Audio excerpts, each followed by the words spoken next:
right. Good morning, Chair. Board members and attendees are present and accounted for. Lobby is open and the recording has started.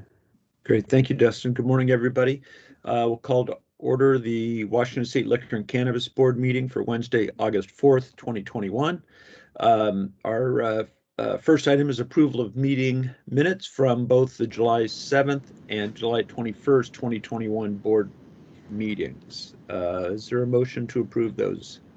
I will move approval of both sets of minutes. Thank you. And I will second. Great, then those are approved. Thank you. I'm going to call on Jim Morgan, the LCB's Chief Financial Officer, to present the new marijuana compact with the Showalter Bay Tribe. And he can introduce other guests as well, but I do want to just say on behalf of the LCB, welcome to Chair Nelson. It's an honor to have you here with us today, and I look forward to hearing from you and others very soon. So, Jim, I'll turn it over to you. Thank you, Chair Postman. I'm pleased to be able to present to you today for your consideration the marijuana compact with the Showalter Bay Tribe. This compact blazes no new trails, no significant issues, except it's significant in one way, and it took a very long time for us to get to this point. So we're really happy to be able to finish this off. The initial request for compacting came from the tribe, I believe, in November of 2017.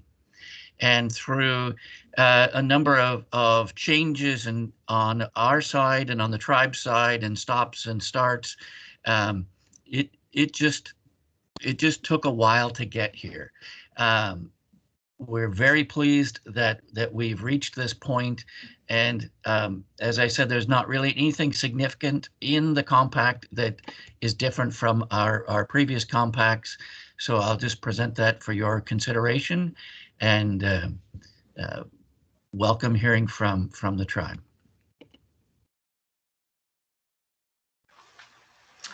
Are you able to hear me?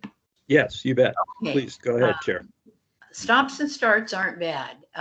The engine is running, and that's always good. And I appreciate all you've done, the work you've done. And we're kind of a low-key operation, so sometimes it takes us a while to get things done on our side. So again, I'd say, Masi, that means thank you to all of you. Thank you very much. We'll turn to Member Hauge, who's the board's lead on these issues. Anything to add, member? Thank you, Chair Postman, and thank you, Chair Nelson, and Jim, too, for shepherding this through. As all negotiations from one government to another, this was approached with our best efforts, and the end result shows that. I really appreciate the patience of the tribe, and I look forward to us playing our supporting role as they embark on this new adventure in their tribal businesses. Thank you. Member Garrett, any comments or questions? No? No. Okay, great. Then I'll just second what Member Hauge just said, and thank the chair and the tribe, as well as Jim and Chris and our team. I guess oftentimes government to government does mean a lot of patience and stick to it, and I appreciate that both sides were able to do that and get us here today. And with that, I'll entertain a motion for approval of the Showalter Bay Tribe's Marijuana Compact. I will move approval of this compact between the state of Washington and the Showalter Bay Tribe. And this is Ali. I will second. Great, and then that means that is approved unanimously. Thank you both, and again, thank you to Chair Nelson and Showalter and to Jim. Best of luck with it. Masi, and government to government, I honor. I really like that. And it's just like we're on a boat and we're working together to keep everything afloat, everything going as it should go. And that's what I would like to do, everything as it should go. Great. Good. Us too. Thank you. Appreciate you coming to join us today as well. Must. Okay, great. And Jim, again, thank you to you for stepping in to get this across the line. Much appreciated. We are going to move on now to cannabis-related rulemaking timelines and call on Jeff Kildell, the Policy and Rules Coordinator for the cannabis side of things. Jeff? Good morning, Chair Postman and board members Garrett and Hauge. Here's a brief update on cannabis rules in progress today for August 4th, 2021. Starting with the cannabis quality control rules and consistent with our last update, we have completed 5 internal rule drafting sessions. As we have shared previously, we're finalizing the details of a contract for services to help us draft a small business economic impact statement, and we expect to wrap that up next week. We anticipate being able to share draft conceptual rules by the end of the month and schedule listen and learn sessions shortly after that. With respect to criminal history background check redesign, no comments have been received to date on the CR 102 we brought to you for approval on July 7th. The public hearing on the proposed rules is scheduled for August 18th. With respect to the evaluation of THC compound rule project, we anticipate draft conceptual rules to be completed by mid-month. We also anticipate a listen and learn session to be scheduled late this month or early in September. I am in the process of putting together all comments from our second deliberative dialogue panel, as well as the question and answer session in table form as I did for the first deliberative dialogue. Under this timeline, we remain on track to present a CR 102 to you on September 29th. And this concludes my update for today. May I answer any questions? I just had one quick one on the small business economic impact statement, and once we get the economist on board, will that impact statement, does that need to be done in time for the draft rule, or is that trail that work? I believe that it has to be prepared by the time that we have the proposed rule for filing with the CR 102. Okay, so we'll see that. I think you said that would be the end of the month, perhaps. Is that right? Well, it would be completed in time for the filing of the CR 102, which would come after the completion of the conceptual draft rules. We would have a final proposed rule draft for filing with the CR 102. Okay, great, thank you. Any other questions for Mr. Kildall this morning? Seeing none, then thank you very much for that update today. Okay, thank you, Chair Postman.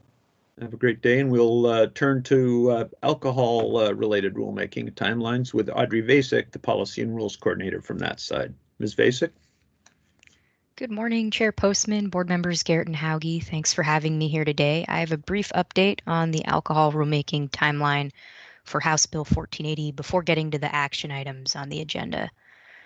So for that update, on the project to implement 2021 legislation, House Bill 1480 related to the COVID-19 alcohol allowances, a listen and learn session on the conceptual draft rules for the alcohol to go endorsements is scheduled for tomorrow, Thursday, August 5th from 1 to 4 p.m.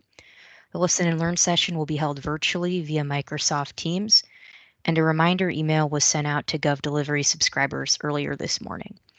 More information about how to participate is also available on our rulemaking webpage, and I encourage anyone who is interested in this subject to review the conceptual draft rules and join the session tomorrow to share your feedback with us. So we're looking forward to that tomorrow, and after the listen and learn session, I'll compile the public feedback we receive into a comment table, and the internal rule drafting work group will meet to review and consider any revisions that have been suggested. The internal rule drafting work group has also developed conceptual draft rules for the outdoor alcohol service areas and food service requirements, and we're putting the finishing touches on that draft. this week.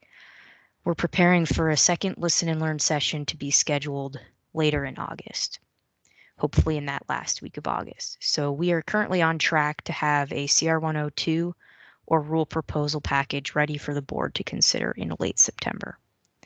Are there any questions on the House Bill 1480 rulemaking before I introduce the action items? I see none, so why don't you go ahead? Okay, great. So for the first action item, today I'm requesting approval to withdraw the CR 101 for the rulemaking project related to alternating proprietorships for distilleries and craft distilleries. For background, this rulemaking project was initiated by filing a CR 101 on November 13th, 2019 to consider creating requirements for distilleries and craft distilleries that want to engage in these alternating proprietorship arrangements. On the same date, the board adopted Board Interim Policy 16/2019 on the same subject. During the CR 101 public comment period from November 13th, 2019 through January 4th, 2020, no comments were received. However, 2 comments in opposition to the CR 101 were received after the public comment period closed. Those comments are included in the comment table attached to the withdrawal memo. During the period that the BIP has been in place from November 2019 to present, no licensees have applied to the licensing division for approval of an alternating proprietorship arrangement. As a result, agency staff do not believe a rulemaking project on this subject is necessary at this time and are recommending withdrawal of the CR 101. If the withdrawal of the CR 101 is approved today, I'll file it with the code revisor, update our webpage, and send notice to stakeholders through Gov Delivery. And the board interim policy would remain in place for reevaluation at a later date to allow more time to see if there's interest in these arrangements from distilleries and craft distilleries. So that concludes my presentation. Happy to answer any questions.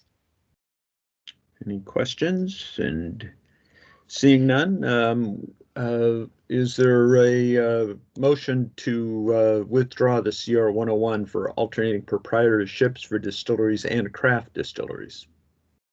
I move that we approve the motion to withdraw the CR 101 for alternating proprietorship for distilleries and craft distilleries. And I will second. And then that is approved. Thank you. And we have one more. Yes, thanks, Chair Postman and board members. So for the second action item, today I'm requesting approval to withdraw the CR 101 related to summary suspension and stay provisions. So for background, this CR 101 was filed on April 14th to consider permanent rulemaking to replace emergency rules WAC 31412-250 and 275, which establish summary license suspension and petition for stay provisions for the enforcement of governor's proclamations issued as a result of the COVID-19 pandemic. The board originally adopted these emergency rules in April 2020 after Governor Inslee issued a series of COVID-19 emergency proclamations and guidance affecting establishments licensed by the board. During the CR 101 public comment period from April 14th through June 2nd, the agency received 65 comments in opposition to the project, and those comments are included in the table attached to the withdrawal memo. With the statewide economic reopening on June 30th, 2021, most of the COVID-19 business restrictions were lifted and all business sectors were able to return to usual capacity and operations, with some limited exceptions for large indoor events. As a result, the board decided not to extend the emergency rules, which expired on July 15th, 2021. So with that economic reopening and the expiration of the emergency rules, agency staff do not believe a rulemaking project on this subject is necessary at this time and are recommending withdrawal of the CR 101. If the board approves withdrawal of the CR 101, I'll file it with the code revisor later today, update our webpage, and send notice to stakeholders through Gov Delivery. That concludes my presentation, and if there's any questions, I'm happy to answer them. Any questions on this withdrawal? Then is there a motion for withdrawal of the CR 101 for summary suspension and stay provisions for enforcement of governor's proclamations? Oh, muted. Sorry, I was muted. I will so move. Thank you very much. Thank you. And this is Ali, I second. Okay, then that withdrawal is also approved. Thank you, Ms. Vasic. Is there anything else today in rulemaking? That's all for me. Thank you. Okay, great. Thank you. I just want to say quickly on that item, especially the second withdrawal, it's just, to me, it was a good reminder and shined a light on this process. When we start a CR 101, says right at the top of that document, a proposal statement of inquiry. That's what the policy team did. I think it's great. They listened, they inquired, did some research, and came back and asked us to withdraw because this is not the right time, and don't think it's appropriate to move forward. So a lot of work and thought goes into each of these proposals. They're not proposed lightly, they're not withdrawn lightly, but I just appreciate the flexibility and the attention to that once we start it doesn't necessarily mean it has to go. So thanks to the rules team for that work. And with that, there's nobody signed up today for public comment. And that takes us to adjournment of today's meeting. So quick meeting. Thank you all very much. And we will see you next week for a board caucus. The Wednesday, August 4th board meeting is adjourned.